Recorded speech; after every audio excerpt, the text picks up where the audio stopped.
is like you, Jesus. No one is like you, God. We honor you. We worship you.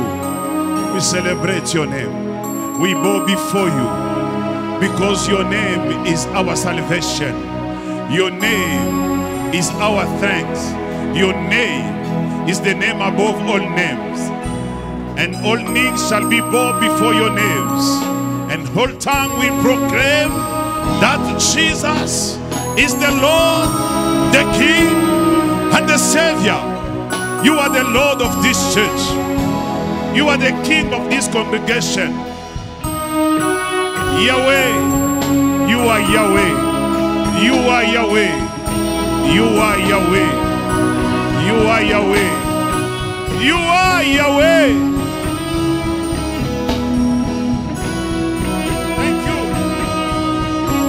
Thank you. Thank you, Jesus. Thank you. Let us join our hands together to worship and to clap for Jesus.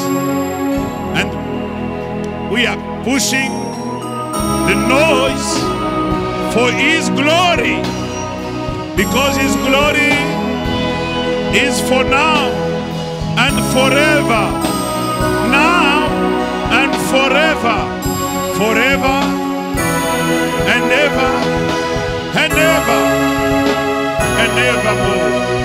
Jesus, Yahweh.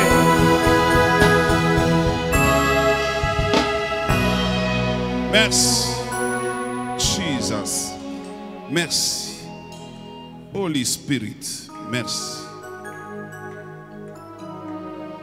Nous disons merci et nous acclamons très fort pour le roi, le Seigneur des Seigneurs, le Dieu Tout-Puissant qui est au milieu de nous. Nous disons merci pour ces instants. Que Dieu nous bénisse. Est-ce que quelqu'un est dans la joie ce soir? Merci, que Dieu te bénisse pour celui qui est dans la joie et qu'il bénisse celui qui a des problèmes, qu'il trouve des solutions avant la fin de ces cultes. Que Dieu nous bénisse. Alors, bien-aimés dans les Seigneurs, avant que nous puissions aller plus loin avec notre programme, je voudrais saluer un homme de Dieu que vous connaissez, qui n'est plus à présenter. C'est le berger patient Louchika, qui est notre représentant en Kolwezi. Comme chaque fois que mercredi, quand il a le temps d'être à Lubumbashi, il ne manquerait pas d'être avec nous. Nous lui demandons de se tenir debout. Nous les saluons dans le nom de Jésus-Christ. Sous vos acclamations chaleureuses et amoureuses, nous les saluons. Merci, le mari de Corinne, le berger de Kolwezi. Alors, bien aimé, j'avais commencé un message le mercredi passé, je vais le continuer aujourd'hui. J'avais commencé à parler sur comment vaincre les stagnations. Comment vaincre les stagnations. Pour celui qui était là, il connaît déjà la première partie que nous avons abordée. Je vais aborder aujourd'hui les deux dernières parties qui étaient restées. Comment vaincre les stagnations. Pour un petit rappel, je vais vous donner le texte que nous avons lu la fois dernière. Je vais ajouter un autre texte, ou bien j'ajoute seulement le texte, le deuxième, que nous n'avons pas lu la fois dernière, et puis je vais aller dans les deux autres points que je dois développer. J'avais défini la stagnation comme étant un état d'immobilité, un état d'inactivité, un état de blocage. C'est ça la stagnation. Dans une stagnation, il y a un mouvement qui est effectué, un mouvement vers un point. Et ce mouvement-là connaît un blocage. Ce mouvement-là est retenu. Alors, à ce moment-là, on parle de la stagnation. Il n'y a pas de stagnation s'il n'y a jamais eu de mouvement. Il n'y a jamais eu de mouvement. Donc, tu faisais quelque chose qui allait, et puis à un moment donné, tu constates que tu n'évolues pas, tu ne bouges pas, tu fais du surplace. C'est ça la stagnation. Alors, je vous ai parlé de cela en vous démontrant que on peut mettre un terme à une stagnation, parce que le thème que nous développons, c'est comment vaincre, comment s'en sortir. Lorsque vous connaissez dans votre vie une vie de stagnation. Je vous ai même dit que la stagnation est devenue même un esprit. Un esprit qui peut amener une sécheresse, un esprit qui peut amener une résistance, un esprit qui peut amener un retard par rapport à là où vous devriez être, là où vous étiez censé déjà arriver. Et cet esprit-là vous cause du retard. Et quand vous regardez tout autour de vous, vous vous rendez compte que là où vous étiez censé être, ce n'est pas là où vous êtes. Vous êtes conscient vous-même que vous êtes en retard. Heureusement, moi je dis toujours, heureusement qu'il y a Dieu. Dieu, il est un grand spécialiste pour rattraper les retards. Je vous le dis, croyez-moi. Quel que soit ce que vous estimez être un retard, c'est par rapport à vous que c'est un retard. Je vous ai dit aussi que Dieu n'est pas dans le temps. Il n'est ni concerné par le temps. Dieu est au-dessus du temps. C'est comme ça qu'on l'appelle éternel. Éternel veut dire celui qui n'a ni commencement, qui n'a ni fin. Parce que le temps, c'est quelque chose qui marque les débuts et qui marque aussi la fin. Si on dit le temps de Mobutu, c'est un temps qui avait un début, qui avait une fin. Mais Dieu n'a pas le temps. On ne parlera jamais du temps de Dieu. Parce qu'il était avant le temps. Il a créé le temps pour nous les hommes. Mais lui-même est au-dessus de ce temps-là. C'est comme cela que beaucoup de gens aujourd'hui dans l'église ont de très sérieux problèmes pour comprendre Dieu. Et Dieu aussi a des sérieux problèmes pour vous comprendre. Parce que nous ne tablons pas sur les mêmes tableaux. Notre tableau, c'est que je suis né, j'ai grandi, je commence à vieillir. Et Dieu ne connaît pas ces vocabulaires. Il ne connaît pas ces vocabulaires. J'étais jeune, j'ai vieilli, il ne connaît pas ça. Il est le même hier, aujourd'hui et éternellement. Il ne change pas. En lui n'existe aucun nombre de variations.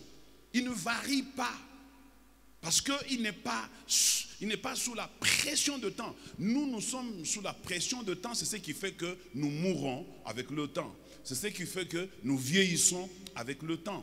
C'est ce qui fait qu'il y a des maladies qui se développent dans notre corps avec le temps. Mais lui n'est pas concerné par toutes ces choses. Alors quand Dieu nous parle, il tient compte de lui. Quand il dit je te bénirai, bon, il dit peu importe quand, mais je te bénirai.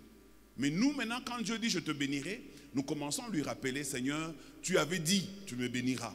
Mais depuis, ça fait 5 ans. Alors, ce langage-là, Dieu ne le connaît pas. Ça fait 5 ans. Je ne le connais pas, moi. C'est pourquoi la Bible dit 1000 ans, c'est comme un jour devant Dieu. Et un jour, c'est comme 1000 ans devant Dieu. À nos yeux, ça est devenu une folie. Comment est-ce qu'on peut comparer 1000 ans et un jour en disant que c'est la même chose? Mais devant Dieu, c'est la même chose. Vous vivez 1000 ans, lui il a comme l'impression que vous n'avez fait qu'un jour. Et c'est comme ça que je vous dis que Dieu peut te bénir et il te donne une bénédiction normalement qui devait venir dans une période de 10 ans. Mais lui peut te le donner en une journée. Parce que pour lui, la notion de temps n'a pas de problème, ça n'existe pas. Il peut le faire pour toi, il peut le faire pour moi. Alors, je commençais à dire la solution maintenant pour sortir de la stagnation. Il faut premièrement avoir fixé les regards sur Jésus pour garder sa foi. Parce que je vous l'avais dit, la foi est très combattue de nos jours. La foi. Et l'église d'aujourd'hui, c'est une église qui est en crise de la foi. Alors, je vous ai dit, faites un effort, protégez votre foi, s'il vous plaît. Protégez votre foi. Tous les hommes qui sont autour de vous, toutes les réalités qui sont autour de vous sont en train de travailler pour affaiblir votre foi. Et je vous l'ai dit encore, dès que votre foi est affaiblie, le diable n'a plus que faire de vous. Il vous laisse. Dès qu'il a réussi à éteindre votre foi, il sait que vous devenez vulnérable. Tout peut vous arriver. Il n'a même pas besoin de déployer ses efforts pour vous, parce qu'il vous a déjà atteint. Il a déjà atteint la diminution ou le dépérissement de votre foi. Une fois cela arrivé, maintenant tout peut vous atteindre. D'ailleurs, dans ces conditions-là, Dieu lui-même ne peut plus rien pour vous si vous n'avez pas de la foi. La Bible dit, Si quelqu'un n'a pas de la foi, il est impossible à Dieu de lui être agréable. C'est-à-dire que ça devient même pour Dieu quelque chose de difficile d'être agréable à quelqu'un qui n'a pas de foi. Ça devient difficile à Dieu d'opérer dans la vie de quelqu'un qui n'a pas la foi. C'est que même Dieu ne peut pas intervenir dans votre vie à ce moment-là. Et même les petits des petits peut avoir accès dans votre vie et vous faire très mal. Parce que vous n'avez plus de bouclier. La Bible appelle la foi le bouclier. Le bouclier de la foi. Parmi les armes spirituelles, la foi est un bouclier. Alors quand votre bouclier n'existe pas, même une mouche peut vous inquiéter. Quelqu'un me donne un bon amen? C'est ce qui arrive dans le camp de beaucoup de chrétiens. C'est pourquoi je dis, la seule et l'unique manière de garder notre foi, pour que nous puissions sortir d'une stagnation, c'est de garder notre regard fixé sur Dieu et conserver notre foi. Conserver notre foi. Jésus dit, si vous avez de la foi comme une graine de sénévé, ça suffit déjà. C'est trop petit, mais c'est déjà suffisant. C'est trop petit, mais c'est très signifiant déjà. C'est suffisant. Je lève la main comme un serviteur de Dieu en disant à quelqu'un, si tu crois que Dieu augmente ta foi et que ta foi augmente 3 fois, 4 fois, 5 fois, 10 fois. Une fois que ta foi a augmenté, c'est fini. Tout devient possible à celui qui croit. Tout devient possible. Tu n'as plus à aller chercher où se trouve le prophète, où se trouve le Moulombi. C'est fini parce que tu as la foi. C'était le premier point, je ne veux pas perdre beaucoup de temps là-dessus. Alors, je voudrais aujourd'hui vous parler d'un deuxième point qui peut vous aider à sortir de cette crise de la stagnation, de cet esprit de la stagnation. Alors, comme promis, je vais lire d'abord Hébreux, chapitre 12, pour paraphraser tout ce que je viens de dire. Hébreux, chapitre 12.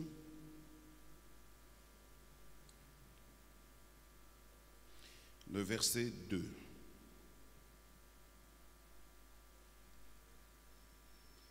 Comme quand quelqu'un n'est pas là, je vais lire. La Bible dit, ayant les regards sur Jésus, le chef et le consommateur de la foi. On a les regards sur lui et celui qui consommera notre foi. Il est le chef de notre foi. Il est également le consommateur de notre foi. Qui, en vue de la joie qui lui était réservée, a souffert la croix, méprisé l'ignominie et s'est assis à la droite du trône de Dieu. Parole du Seigneur. Alors, aujourd'hui, je voudrais commencer par là où je m'étais arrêté pour parler du deuxième point. Le deuxième point, c'est quoi? D'abord, je m'étais arrêté par l'histoire de Jean-Baptiste. Si vous étiez là, vous vous souvenez. Jean-Baptiste, c'est lui qui a présenté Jésus. Jésus n'était pas connu en Israël. Jésus était un monsieur vulgaire, un commun de mortels. Il passait inaperçu dans les rues de Jérusalem et dans les rues d'Israël. Jusqu'à ce qu'un jour, quelqu'un l'a présenté, Jean-Baptiste. Et je vous ai dit, cette présentation, c'était comme une consécration. Il a dit, voici l'agneau de Dieu qui ôte le péché du monde. Il ajoute, je ne suis pas digne de délier les courroies de ses sandales. Il faut qu'il croisse et que moi je diminue. Ça, c'est Jean-Baptiste. Nous le louons pour ça. C'est très grand. Mais ce qu'il faudrait aussi ajouter, c'est que quelque temps après, Jean a été arrêté par Hérode. Et il était question, après une certaine danse de la fille d'Hérodias, que Jean soit décapité. Et on préparait le décapiter le lendemain. Jean va faire venir ses disciples en leur posant la question de savoir, allez demander à Jésus, est-ce que c'est lui que nous attendions? Ou bien nous devons en attendre un autre? Quelqu'un peut allumer pour moi les ventilateurs, s'il vous plaît. Est-ce que c'est lui ou nous devons en attendre un autre? C'est que Jean a subi une pression sur sa foi. Sa foi a été ébranlée par le fait qu'il savait qu'il devait mourir et de quelle manière? De la manière dont je viens de parler. Et par conséquent, non, ça va comme ça va. Par conséquent, Jean a douté, il a commencé à douter si effectivement c'était Jésus que l'on devait attendre. Il a commencé à douter. Les problèmes qui nous arrivent peuvent nous faire douter. Les situations que nous traversons peuvent nous pousser à nous demander, à nous poser la question, est-ce que nous sommes dans une bonne église? Est-ce que Dieu a exaucé ma prière? Est-ce que ma vie peut-elle changer? Alors, le deuxième point, je l'ai intitulé l'humilité d'être aidé. L'humilité d'être aidé. Le premier point, c'était garder la foi en fixant les regards sur Jésus. Le deuxième point, c'est l'humilité d'être aidé. Quand quelqu'un est dans une stagnation, comme Jean, il a connu une stagnation. Il évoluait bien. Il était dans le désert. Il prêchait. Il baptisait les gens. Beaucoup de gens venaient vers lui. Même les pharisiens sont allés vers lui pour se faire baptiser. Et Jésus aussi est allé se faire baptiser par lui. Son ministère a connu un grand succès, le ministère de Jean. Un très grand succès. Et puis pouf, c'est la prison. C'est la décapitation qui se prépare. Jean commence à sentir comme s'il n'évolue plus. Il est dans une sorte de stagnation. Et dans ce genre de situation, je parlais de l'humilité pour être aidé. Très important. L'humilité pour être aidé. Beaucoup de chrétiens ne sont pas humbles pour accepter d'être aidés. Soyez humbles quand vous sentez que les choses ne vont pas bien. Soyez humbles pour demander de l'aide. Soyez humbles pour reconnaître votre insuffisance. L'homme ne se suffit jamais à lui seul. L'homme a toujours besoin de quelqu'un d'autre. Si grand que tu peux être, si fort que tu peux être, si riche que tu peux être, tu auras toujours besoin du plus petit que toi.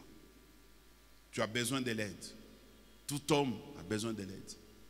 Et pour avoir de l'aide, il faut s'humilier. Il faut s'humilier. Si par exemple, c'est moi qui réfléchis, Jean avait posé autrement le problème à Jésus, sans manifester le doute dans sa question, en disant par exemple au Seigneur, peux-tu me venir en aide? Pensez-vous que ce n'était pas possible? C'était possible. Jésus pouvait lui venir en aide. Peux-tu me venir en aide? Je vous ai dit que quand vous n'avez pas la foi, quand vous avez perdu la foi,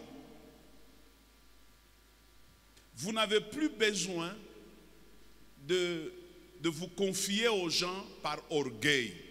Il y a beaucoup de gens qui n'ont plus leur foi, mais par orgueil, ils ne le font pas. Écoutez-moi bien, je vais commencer maintenant avec des points qui vont vous aider.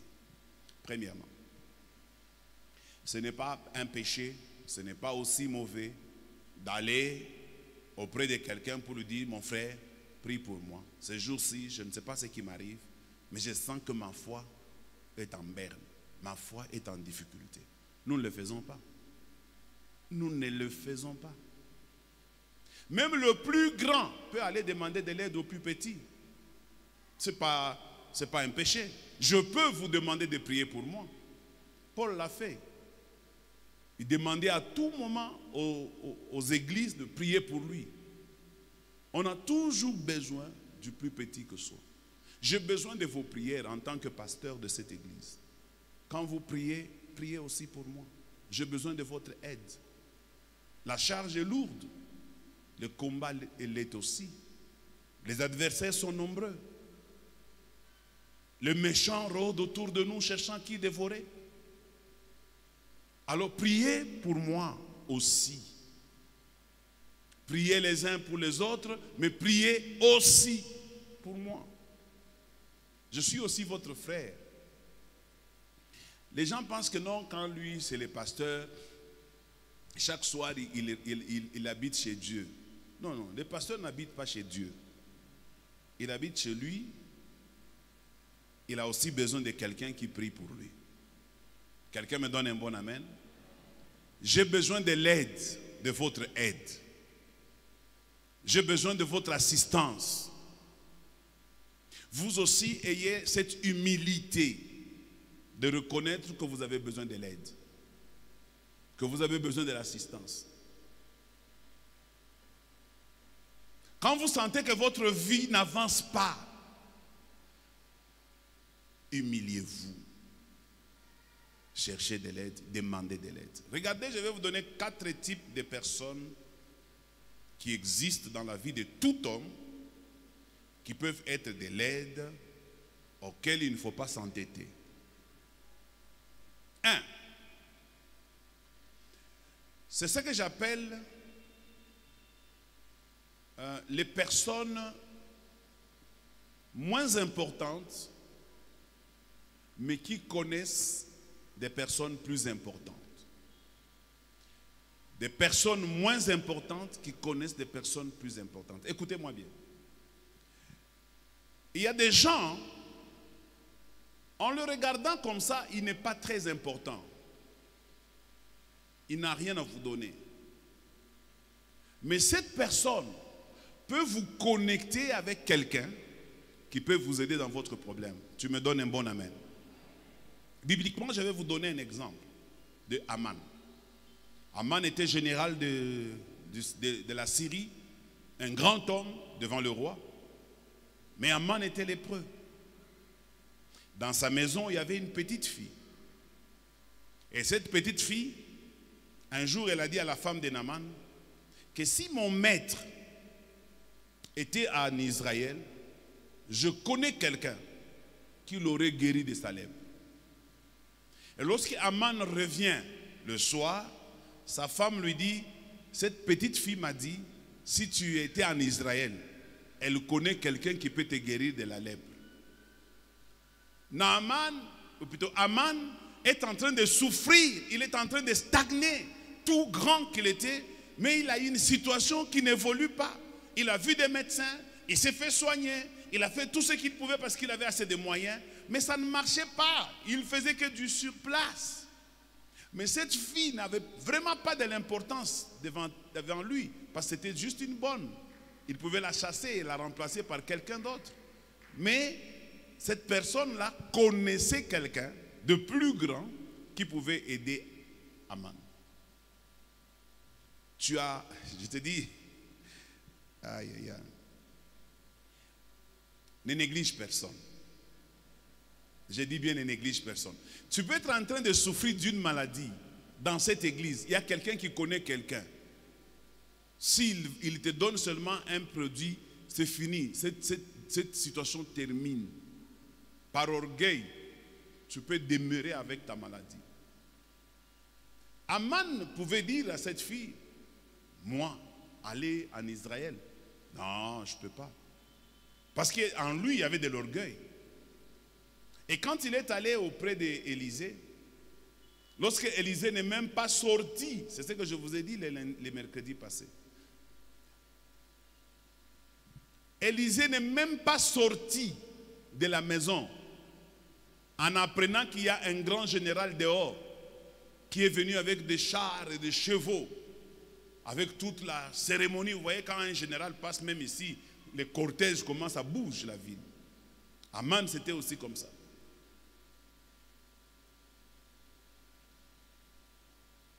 Et quand il arrive là-bas, attends, c'est Aman, c'est Naaman? Naaman, excusez-moi. Quand il arrive là-bas, les prophètes ne sortent même pas. Les prophètes disent seulement, allez dire à Naaman qu'il aille se jeter 7 fois dans le Jourdain et il sera guéri. L'orgueil de Naaman monte. Il dit, pourquoi n'est-il pas sorti? Pourquoi ne m'a-t-il pas imposé la main? Pourquoi n'a pas touché l'endroit là où il y a la lèpre? Et il me demande d'aller me jeter dans le Jourdain. Est-ce qu'il n'y a pas chez nous aussi des fleuves plus beaux que celui du Jourdain? L'orgueil. Moi, je parle de l'humilité pour se faire aider. Soyez humble, vous vous ferez aider. Quelqu'un me donne un bon amen? Ne négligez personne dans ce domaine-là. Même le plus petit peut t'aider. Regardez Paul, je vais finir avec ça pour entrer à un autre exemple.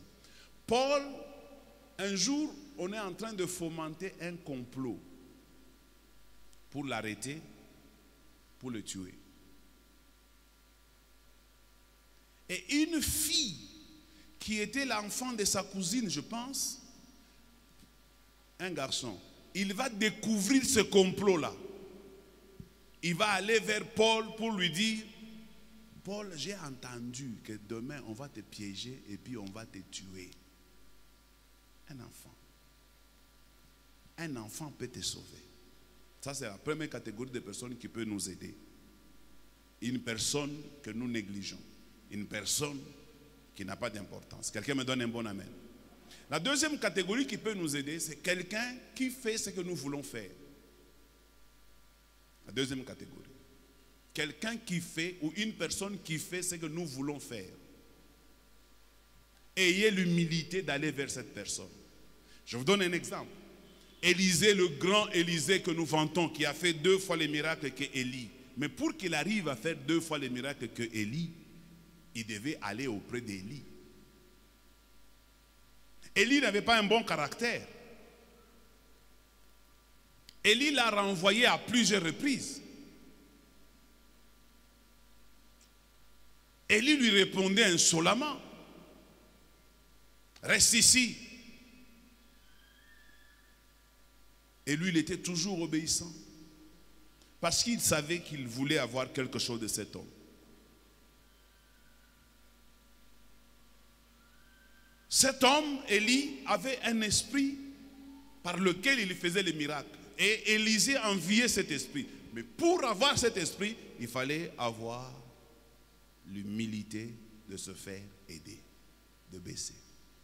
Généralement, les gens qui sont élevés n'ont pas toujours un bon caractère, n'ont pas toujours un bon comportement.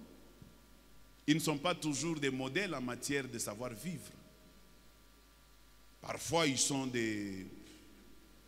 vraiment invivables. Parfois, invivables. Mais puisque c'est vous qui avez besoin de lui, soumettez-vous. Acceptez de vous humilier. L'orgueil ne va vous amener nulle part.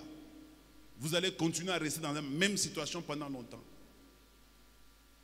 C'est comme quelqu'un qui est embourbé quelque part avec un camion ou avec un véhicule et il veut faire de l'orgueil. Non. Les chèques-là que tu négliges peuvent venir te sortir de là. Les autres transporteurs ou les autres automobilistes qui passent à côté de toi, sois humble pour leur demander de l'aide. Demande de l'aide à celui qui est déjà arrivé là où toi tu veux aller. Un camion, un véhicule qui est déjà sorti de cette bourbier qui est devant toi, demande-lui de l'aide, il va te donner juste une chaîne. Et il t'attachera. Et lui va accélérer. Et toi, tu vas sortir de la stagnation. Ça manque à beaucoup de chrétiens. Savoir s'humilier devant quelqu'un qui peut te donner ce que tu cherches. Parce que lui, il en a déjà. Un homme ne peut recevoir que ce qui lui a été donné du ciel. Et quand on a reçu ce que le ciel nous a donné, nous pouvons donner ce que nous avons reçu. Si je n'ai pas reçu, je vais te donner quoi? Mais si j'ai réussi, je peux te donner ce que j'ai fait. La stagnation peut terminer quand tu sais t'humilier pour chercher de l'aide. Humilions-nous pour avoir de l'aide. Ça, c'est la deuxième catégorie de personnes. La personne qui est déjà arrivée là où toi, tu veux aller. Troisième catégorie de personnes, ce sont des personnes qui peuvent te soulever. Malgré qu'eux aussi ne sont pas encore arrivés, vous avez presque le même niveau. Et il y a des gens qui peuvent accepter de se battre pour toi.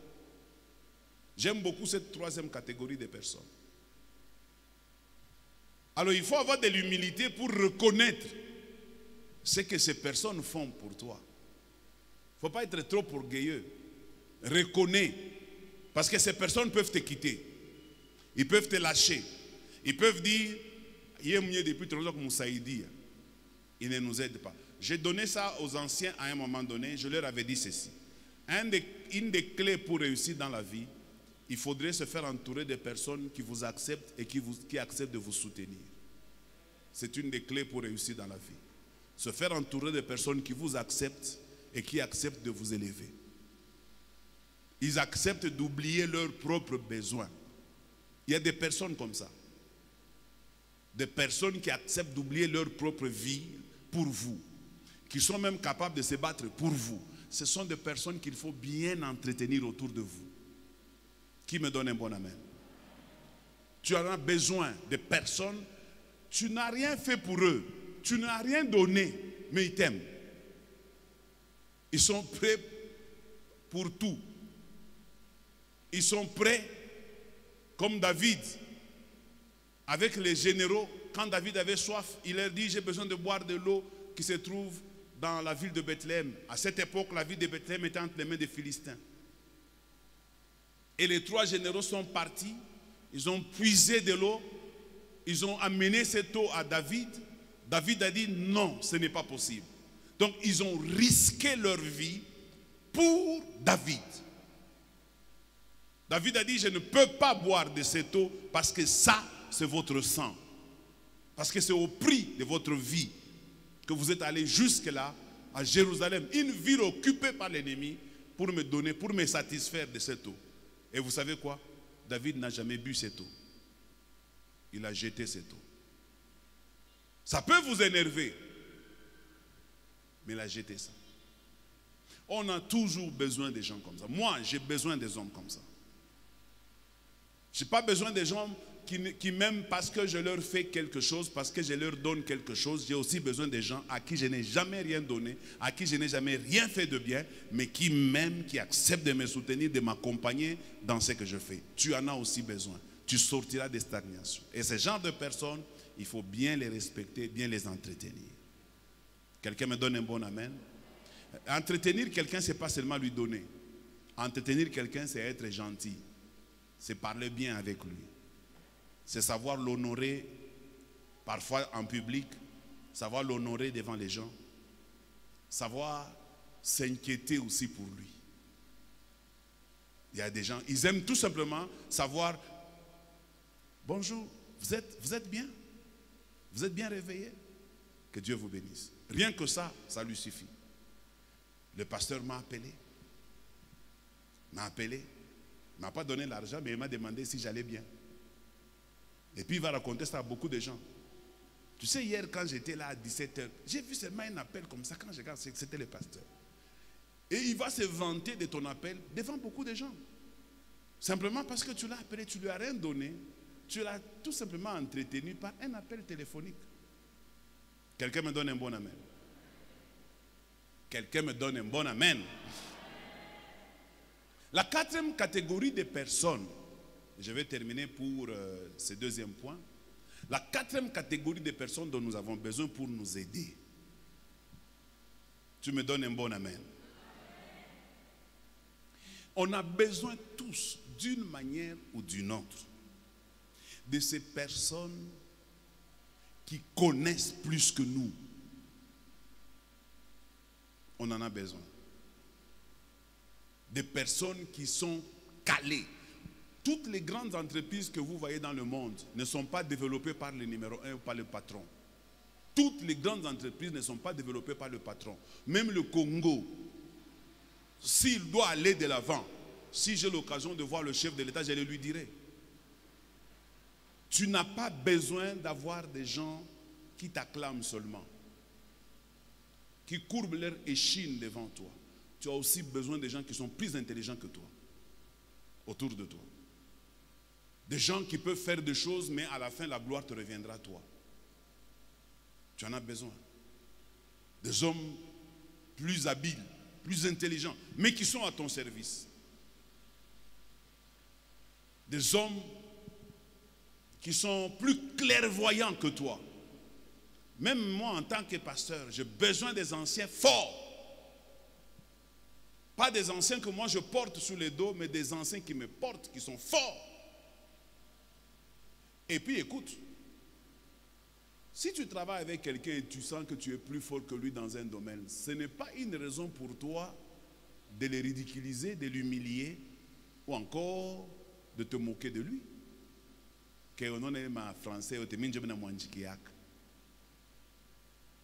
Tu as aussi besoin de lui, de cet homme-là. Quelqu'un me donne un bon amen. On a besoin des gens autour de nous qui soient intelligents. Regardez pourquoi on a pris, à Babylone, on a pris Daniel, Shadrach, Meshach et Abednego. Pourquoi? Pourquoi? Parce qu'ils étaient intelligents. Et le roi s'est fait entourer de ces gens-là pour que ces gens l'aident. Quand Daniel interprète les songes que le roi ne comprenait pas, ça a profité à qui? Au roi. Qu'est-ce que le roi va dire? Où allons-nous trouver un homme aussi intelligent que celui-ci? Joseph, c'était la même chose aussi en Égypte. Où allons-nous trouver un homme aussi intelligent que celui-ci? Le roi reconnaît même que celui-ci est plus intelligent que moi. Parce qu'il dit, où allons-nous le trouver? Il dit à Joseph, Pharaon dit à Joseph, je te donne tout en Égypte, excepté le trône. Tu domineras sur tout. À cause de quoi? De son intelligence. Satan au ciel, l'astre brillant, il était très intelligent. C'était l'homme sur qui Dieu s'appuyait. C'était un homme qui faisait tout à la perfection. Mais quand l'orgueil a commencé à monter en lui, il a commencé à vouloir aussi, en se disant, après tout, c'est moi qui dirige tout. Dieu est assis sur le trône, mais c'est moi qui coordonne, c'est moi qui donne les instructions, c'est moi qui organise la louange, c'est moi qui fais tout à la perfection. Il s'est trompé. Il s'est trompé. Et il a été précipité. C'est pourquoi je parle de l'humilité pour se faire aider. Je peux te rendre fort, moi, je te nomme, je te rends fort dans cette église. Je te confie un département, je te confie une responsabilité. Tu deviens fort dans ce que tu fais. Ça ne te donne pas de l'orgueil. Je peux t'arracher ce que je t'ai donné. Et si tu crois que tu vas continuer avec ça, quand moi je t'aurai arraché, tu te trompes. Quelqu'un me donne un bon amen? Ça va s'arrêter dès que je vais dire je t'arrache ça. Ça s'arrête. On appelle ça délégation de pouvoir. Je te délègue le pouvoir. Et dans la délégation de pouvoir, celui qui délègue le pouvoir peut le récupérer. Alors si tu es plus intelligent que ton chef, reste humble. Si tu commences à vouloir le remplacer comme Satan l'a fait au ciel, ce chef-là a le pouvoir de te rabaisser. J'ai aimé ce que le bishop commun avait dit, il faut diminuer le volume. Il faut diminuer seulement le volume. Comme ça, quand tu parles, les gens ne t'écoutent plus. Parce que le volume est déjà diminué. Quelqu'un me donne un bon amen? Là, j'étais en train de vous parler de l'humilité pour se faire aider. Vous allez sortir de la stagnation. Vous allez sortir de la situation qui vous complique. Vous irez de l'avant si vous êtes humble et vous acceptez de vous faire aider. 2, et plutôt 3. C'est l'humilité d'accepter le changement. l'humilité d'accepter le changement. Ça aussi, c'est un problème. Par moments, la stagnation peut vouloir dire Dieu ne vous voit pas dans ce que vous faites. Par moment. Vous faites quelque chose, au début ça marchait, et puis ça bloque. Ne vous entêtez pas. Vous avez fait les 2 premières choses, vous avez gardé votre regard sur Jésus pour maintenir votre foi, vous vous êtes humilié pour vous faire aider. Malgré cela, ça ne évolue pas.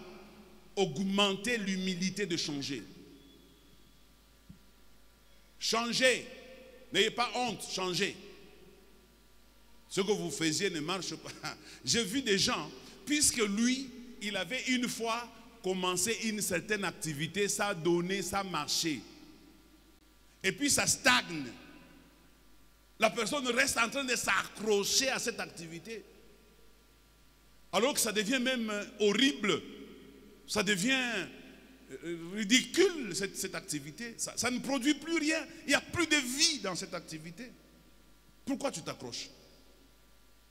Pourquoi tu ne peux pas t'humilier pour dire ça ne marche pas? Je change.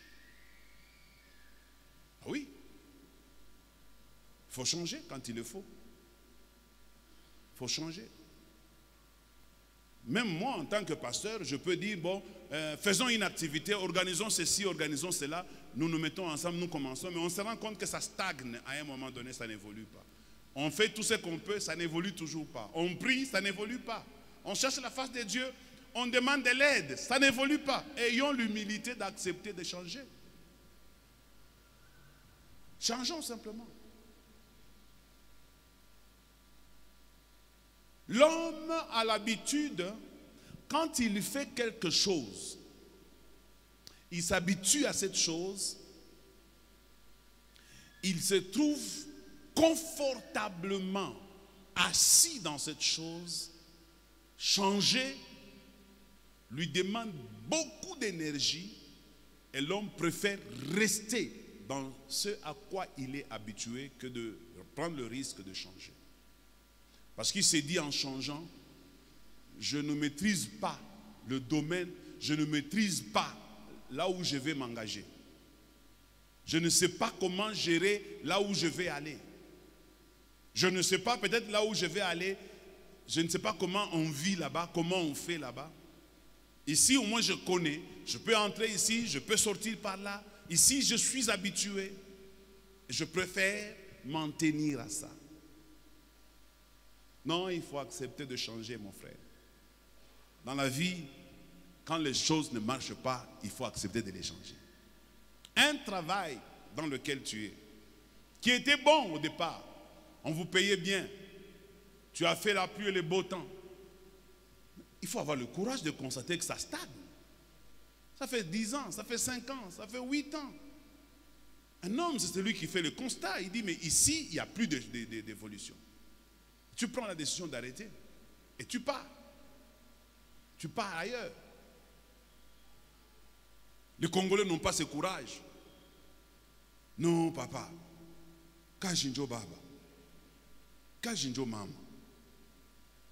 Unacheza na kaji we. Hapa cheza na kaji. Écoutez-moi bien. La plus grosse erreur que vous faites, c'est que vous vous identifiez au travail que vous faites. Je vous l'ai déjà dit, vous n'êtes pas le travail que vous faites. Je vous donne un exemple. Je suis douanier. Je travaille à la douane. On m'appelle comment? Douanier. Est-ce que moi je suis douanier, moi? Je ne suis pas douanier. Je travaille à la douane. Et le jour que la douane va me remercier, je deviens qui? Je vais commencer un autre travail, une autre activité. Je vais toujours continuer à m'appeler douanier. Pourquoi on ne m'appelle plus douanier? Parce que je n'ai jamais été douanier. Douanier est un service que je faisais. Douanier est un travail que je faisais, mais moi, mon identité, ce n'est pas douanier. Je ne suis pas douanier. Et que si ça ne marche pas à la douane, je change. Je deviens politicien. Ça ne marche pas en politique, je change. Je deviens enseignant. Ayez l'humilité d'accepter le changement. Vous allez vaincre la stagnation. Vous allez vaincre la stagnation. Tuez l'habitude. Maîtrisez l'habitude. Soyez au-dessus de votre travail, au-dessus des événements, au-dessus de vos habitudes. Avant de terminer, j'ai encore 10 minutes. Je voudrais vous parler de quelque chose, certainement qui pourra vous aider, qui m'a aidé moi. C'est que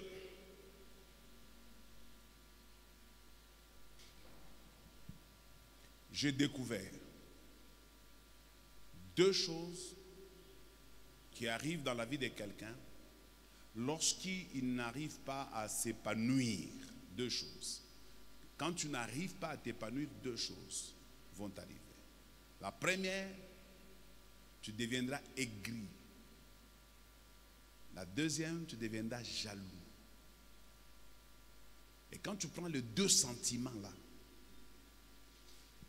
aigri, c'est-à-dire, unakuwa sana sana buchungu, unakuwa sa maisha yako inakuwa sa inalabika.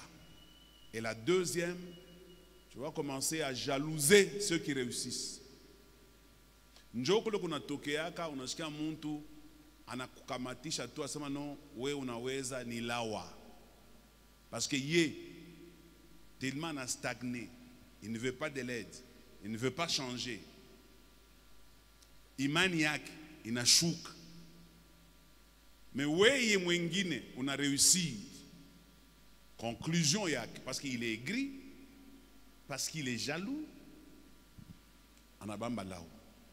Et il va faire en sorte que tout le monde sache que unabamba lao. Je vous avais dit ici dans cette église, quand tu réussis dans un domaine où les autres ont échoué, ils vont conclure que si nous avons échoué, ce n'est pas parce que nous sommes des bêtes, c'est simplement parce que lui, il a touché du fétiche. Les gens vont essayer de justifier ça comme ça.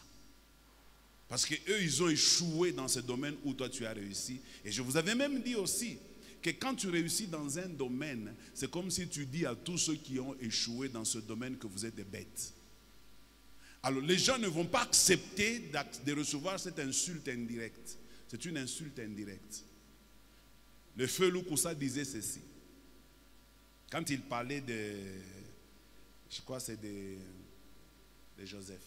Oui, je crois que c'est de Joseph. Il disait ceci. Vous voyez, quand Joseph est arrivé devant tous les conseillers de Pharaon, tous. Ah non, excusez-moi, c'est Daniel.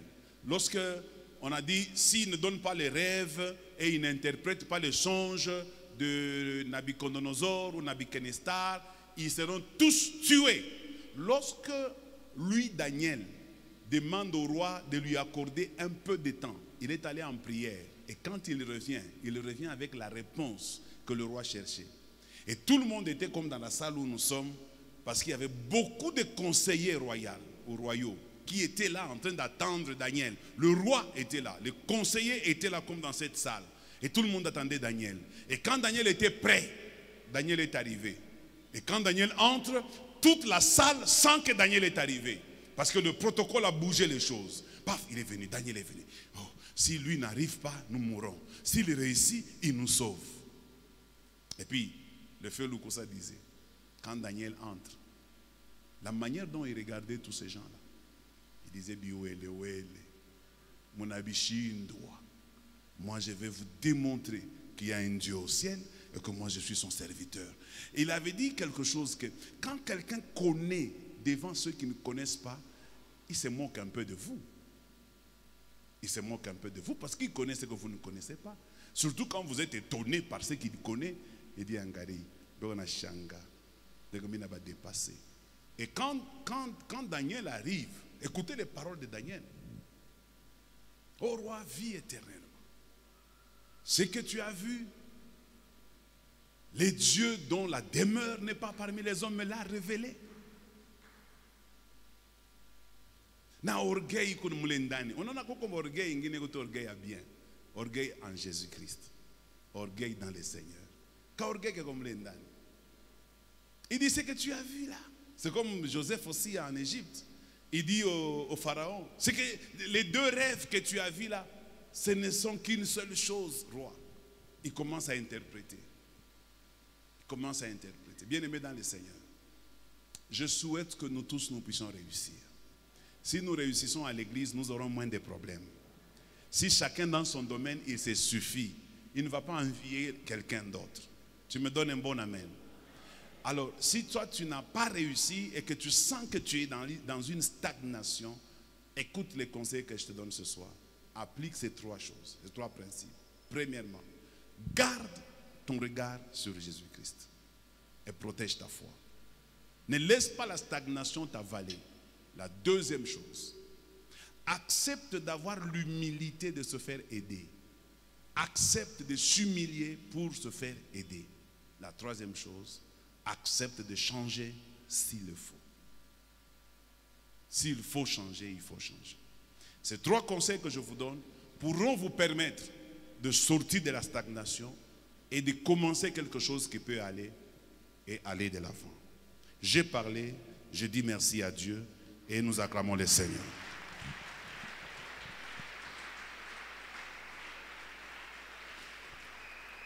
Je voudrais vous demander de vous tenir debout à présent. Nous allons adresser à Dieu quelques prières. Dans 5 minutes, on va terminer. Je veux que nous puissions prier en disant à Dieu, Seigneur,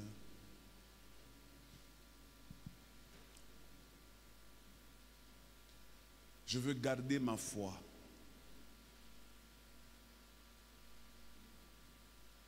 Je veux garder mon regard sur toi.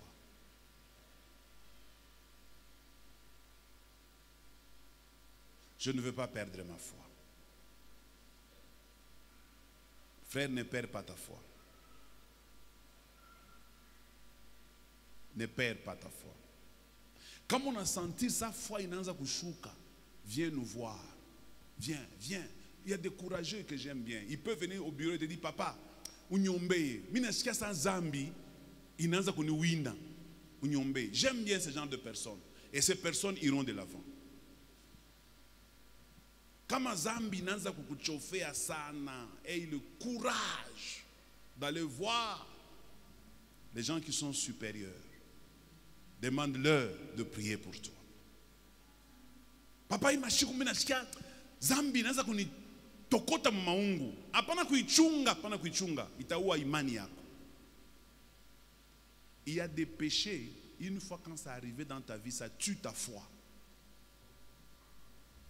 Ça tue ta foi. Ou t'as forcé, on a créé ma gymnastique. Isha kufwa. Et quand il n'y a pas de foi, tout ce que tu fais, ce sont des bruits. Ça dérange aux oreilles. Quand tu n'as pas la foi, même les gens sentiront que tu n'as pas la foi. Parce que celui qui a la foi, on le sent dans ses paroles. On sent l'assurance avec laquelle il parle. Parce que la Bible dit la foi est une ferme assurance. Quand quelqu'un a la foi, vous allez le sentir dans l'assurance de ce qu'il dit. Même si vous êtes à la maison avec votre femme et votre mari, si vous sentez qu'il n'a plus d'assurance dans ce qu'il dit, c'est qu'il a été rongé dans sa foi.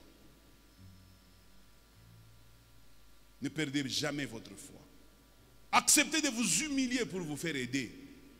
Acceptez de vous humilier pour changer. S'il faut changer, changez. Je n'ai pas honte de m'humilier pour changer. Je n'ai pas honte.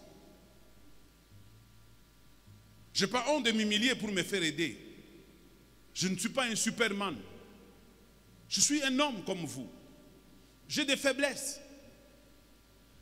J'ai des limites. Et j'ai besoin de vous. Ne m'abandonnez pas. Soutenez-moi. Et en prière, et dans tous les autres domaines de la vie, j'ai besoin de vous. Le jour que vous m'entendrez vous dire que je n'ai plus besoin de vous, amenez-moi à l'hôpital. Mais j'ai déjà développé malaria cérébrale. J'aurai toujours besoin de vous. Toujours. Même votre présence dans la salle, j'en ai vraiment besoin. Ah, je veux que tu pries. Sois humble. Prie selon que tu as reçu cette parole. Mais n'oublie pas, ne perds pas ta foi. Prions le Seigneur.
Prie, prie, prie, prie, prie, prie, prie, prie, prie, prie.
Voici la deuxième requête et nous allons terminer par là.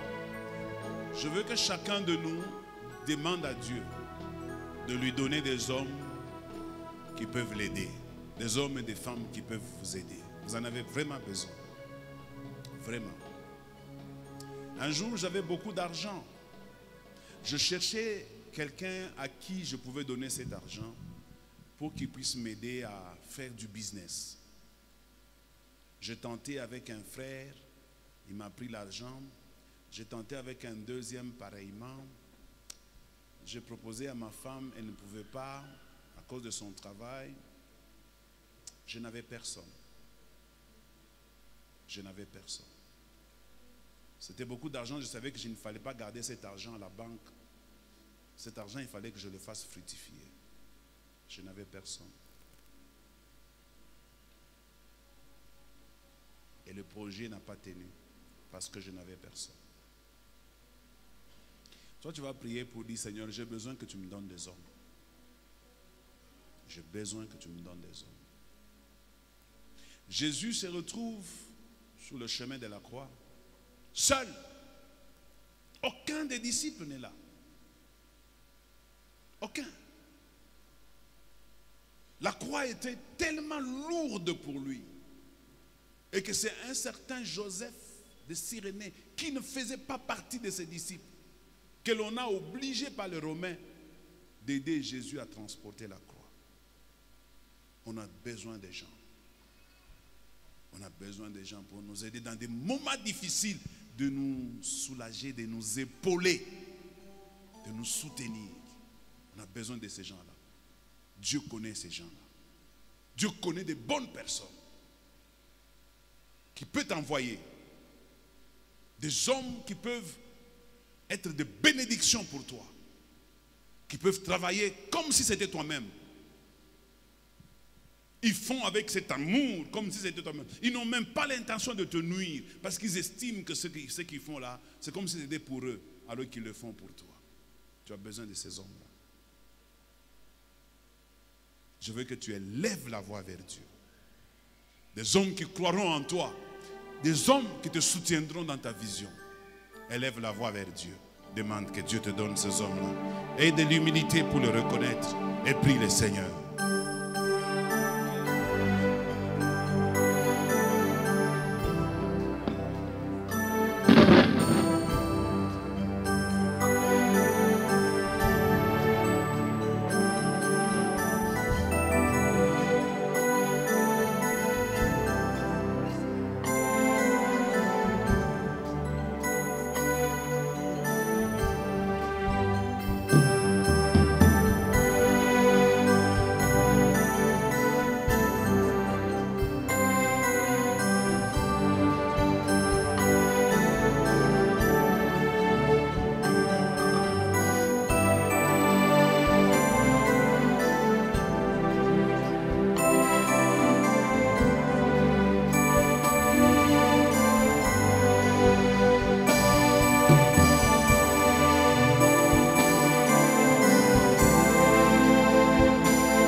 Tous, nous avons les mains levées.